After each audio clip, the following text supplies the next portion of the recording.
coaching model, what works, what doesn't. And because I would like to think that regardless of where a board member stands on this, that you want the best for Lewiston students. And so how do we best answer that question? Ms. Parks? So if that happens, if we have DOE come and we do a workshop, can we make sure that we allocate enough time to thoroughly have a conversation all in one workshop, not a 45-minute where we get cut off and all of that? If we do it, can we make sure we plan for a very thorough period of time? And is that the will of the committee to have have another workshop on coaching? Yes, please. I'm sorry.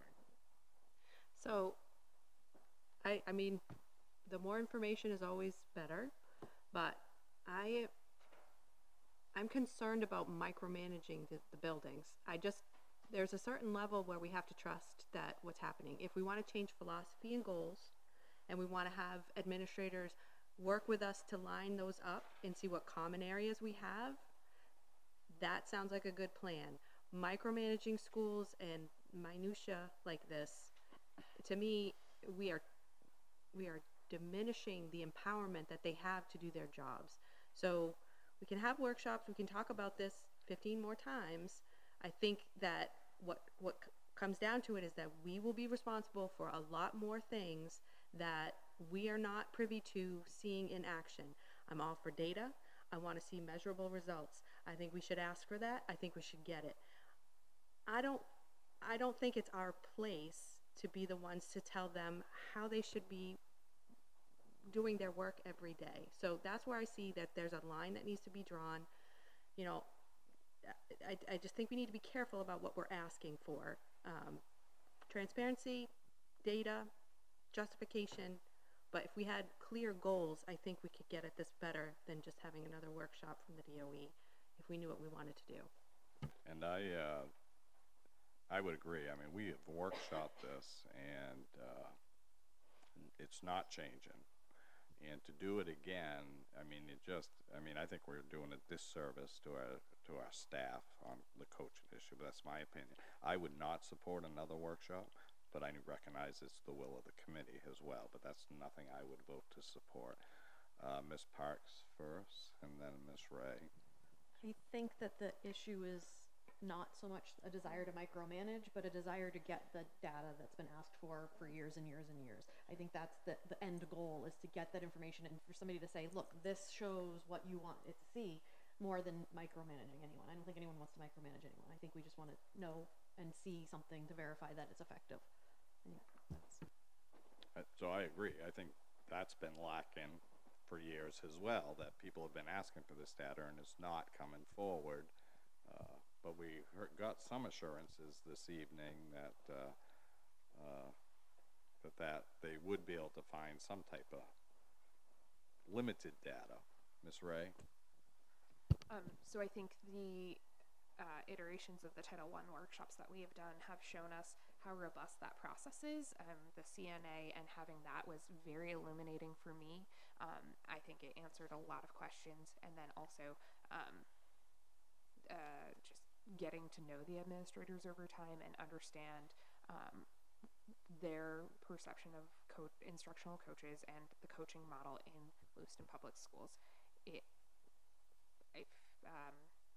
feels outside of our purview to weigh in on the Title I, outside of participating in the CNA creation personally. I wish I had time to sit in on a site, but that is unlikely. I would not be in support of or I don't feel a need to have another workshop. I think there's information out there. If this is something that's someone's passionate about, this is something we can work on we can do the research on our own. We could look at maybe a subcommittee or an ad hoc committee in the future if that's the way to go. But I do think it is appropriate to ask for the limited data that we can get. I do think it was great to have the CNAs this time around, and it really added a lot of color to the conversation. But the things that we are asking for, it sounds like we will be getting, or we hope to get. And if we don't, then that's when we have to have a conversation about how we approach this again, not through the budget process and a reduction of force. So, as someone who served on the district Title I committee. One of the three of us, I believe, that sat on a school one. I don't know how many meetings anyone attended of those, but I didn't get to attend any because they weren't held at a time when I was free. I don't know that anyone stayed on the school Title I committees or leadership teams or whatever to discuss this. But we have had 5 requests for interventionists, and Title I is a way of funding it. We cannot do it in our taxpayer paid budget that we're looking at, but it was requested to us through that. So I think we still need to have a discussion on how we can fund those interventionists because that's best for kids. We've been told we're in the upside down triangle, but we're not because our kids are so needy. But we're not doing anything to meet the needs of our kids when we don't have interventionists. And you can say what you want, but Title I money is federal money. It's paid for by taxpayers, which means this board should be able to give an input when we have a request in our regular budget sessions for positions that could be covered under Title I. And I'm not asking for a reduction of staff. We could use the same people, but half their time they can work with teachers, half their time put them back working with kids.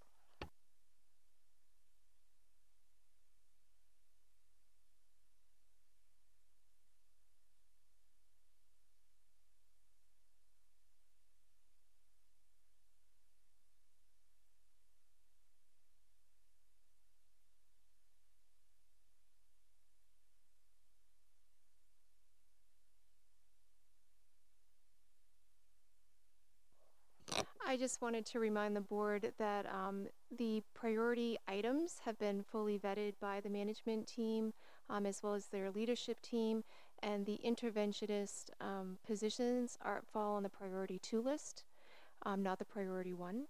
So I just want to make sure that you recognize that.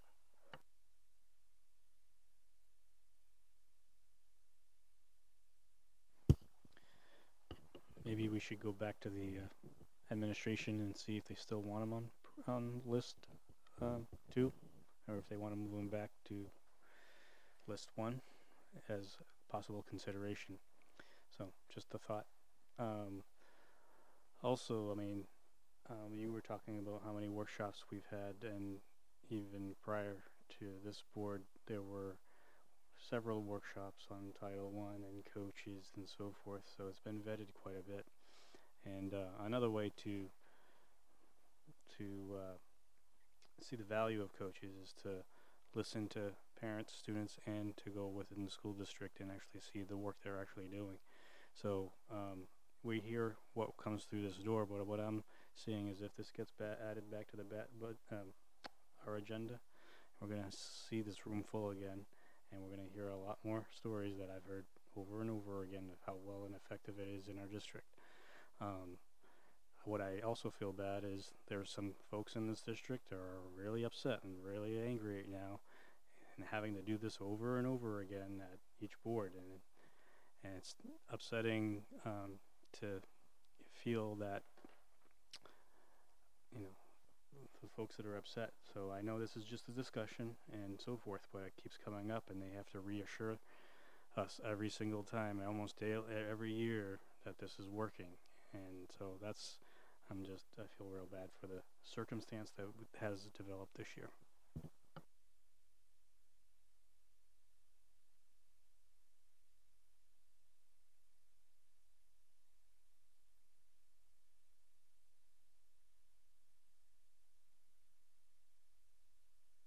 If somehow 3 boards have walked away not understanding how successful it is, that it may be a message issue as well.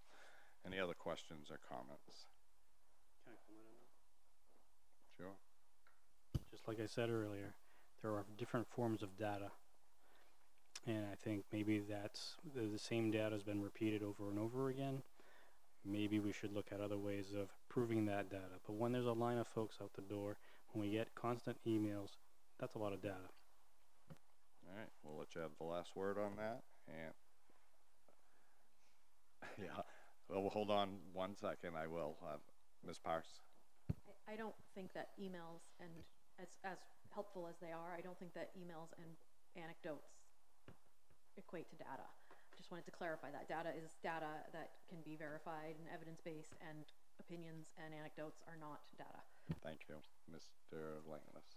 Principal Langless, sorry. Just real quickly, I just shared a document with you all that has some data about the impacts of coaches at our school, including survey information from teachers that have requested how coaches can continue to develop them and target areas of need that they have addressed and identified independently of me or other processes.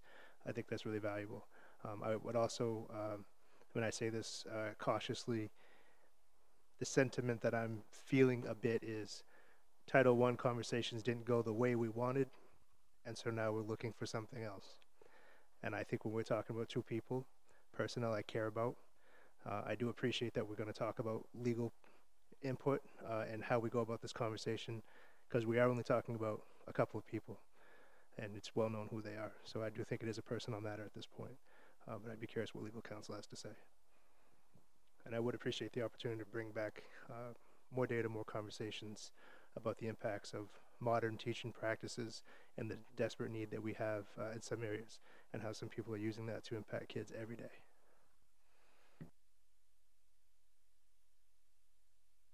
Sent this data that says percentage of students who showed growth as a result of coaching, 74%. Where was this data before, and what does it mean? 74% of what? So I wasn't asked, so I hadn't shared prior, but We've asked for data for Continuously. okay. This is exactly what I was talking about. Sure. I would invite an opportunity for the coaches to be able to express the meaningfulness of this data, but I would also add that one of the things, they do pre-test, they do post-test, they do student engagement measures. They really are working on the whole student, the whole curriculum, and the teaching and learning engagement. And so that these specific percentage of students showed growth as a result of coaching is sitting with teachers, measuring things before, trying instructional strategies that have been coached through and modeled and reflected upon, and then measuring outcomes afterwards.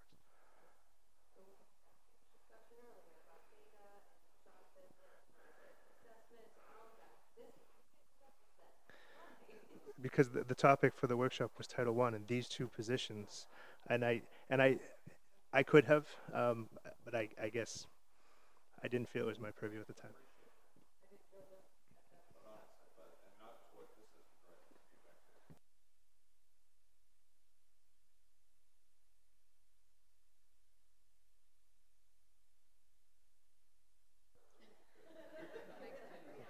And I wasn't sitting on this. This is data that I have been trying to pull together as of late, knowing that we're in a tough budget year, and so.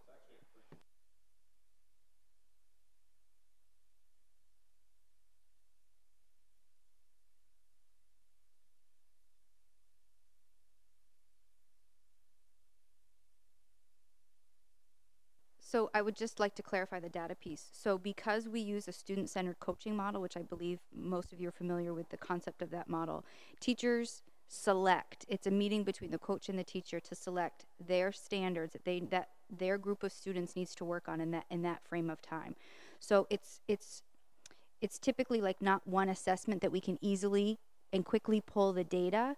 We absolutely can pull it, and I'm speaking for people who aren't here, so if I'm getting it wrong, I'll have to come back and clarify. But I know for my ELL coaches, it would be about compiling each of this, looking at each of the coaching cycle records, which there's a record of each one, but each individual teacher has one, and then identifying the standards that teacher worked on, and then trying to kind of combine the teachers who worked on the same standards but in different coaching cycles, and then combining those assessment measures to look at pre and post data. And I'm just going to be honest, particularly because I asked for an assistant director, so I feel like you guys know that there's just not enough time in the day to actually get the stuff done that has to get done, like immediately, to do the legwork to look at all those individual pieces of data and compile them.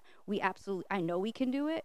But it's just a matter of of having time and having capacity. And I hate admitting that sometimes we don't have the capacity to do what we want to do, but it's the truth.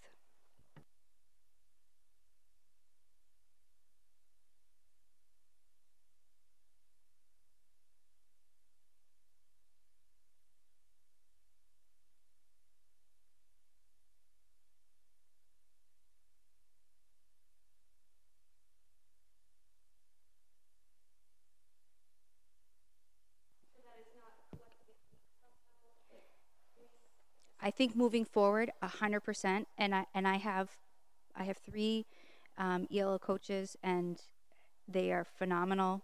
One of them is a halftime interventionist, so I have no doubt that they could compile that into a spectacular spreadsheet with a graph.